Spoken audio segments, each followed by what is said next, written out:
Welcome to the Glitch Report, your daily marketing botcast.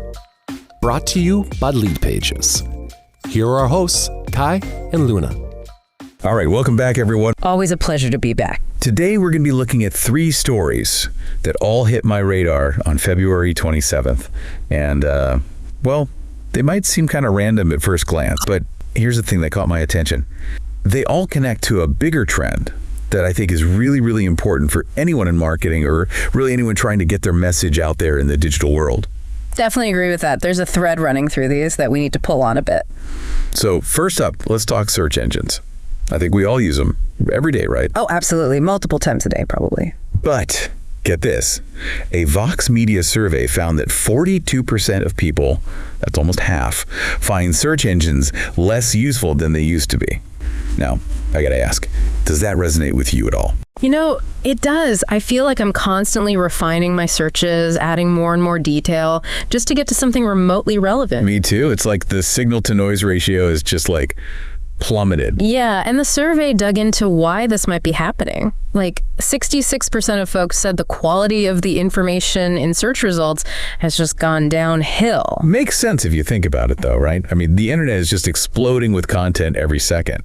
How can any algorithm keep up with that? It's got to be tough. And on top of that, 55% of people are saying they're turning to online communities to find what they need instead of just searching. Which I guess makes sense. If you can find a community of people who are passionate about the same things you are, well, they've probably already done a lot of the legwork separating the wheat from the chaff, so to speak. Totally. It's about trust, isn't it? You're more likely to trust recommendations from people who share your interests than some faceless algorithm. And you know what else is interesting? The survey also found that 52% of people are now turning to AI chatbots to find information.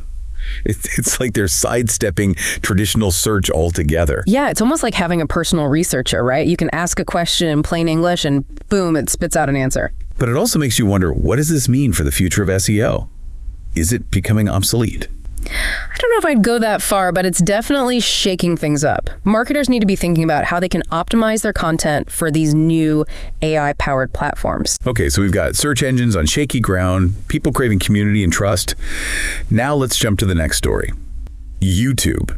And get this, it's now the #1 platform for listening to podcasts in the US. Honestly, when I saw that, I was like, wait, what? YouTube? Really? Right. But the numbers don't lie.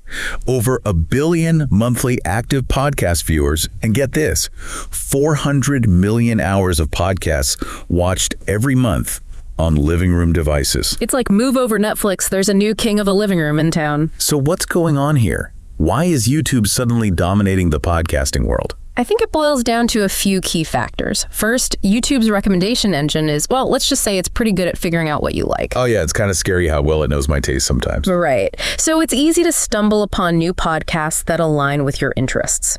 Then there's the fact that YouTube is built for video, and let's face it, video is just more engaging than audio alone. You get to see the hosts, their expressions, their body language. It all adds another layer.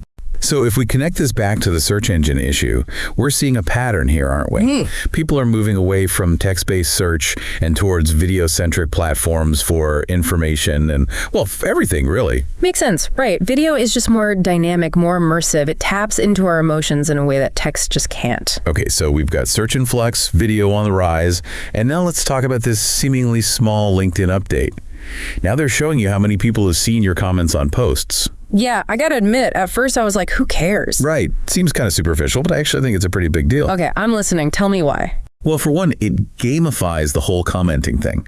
Suddenly, everyone's trying to write the wittiest, most insightful comments, hoping to rack up those views. Yeah, I guess it does add a bit of a competitive edge, doesn't it? Oh, your comment only got 50 views, mine got 500. Exactly.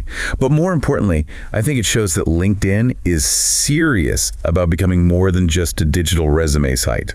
They want to foster a sense of community, encourage meaningful interactions. And it plays into that whole need for connection we were talking about earlier, right? Yeah. People want to be heard. They want to engage in discussions, share their expertise. And when a platform like LinkedIn gives them a way to measure the impact of their contributions, well, it incentivizes them to participate even more. So here's my question for everyone listening.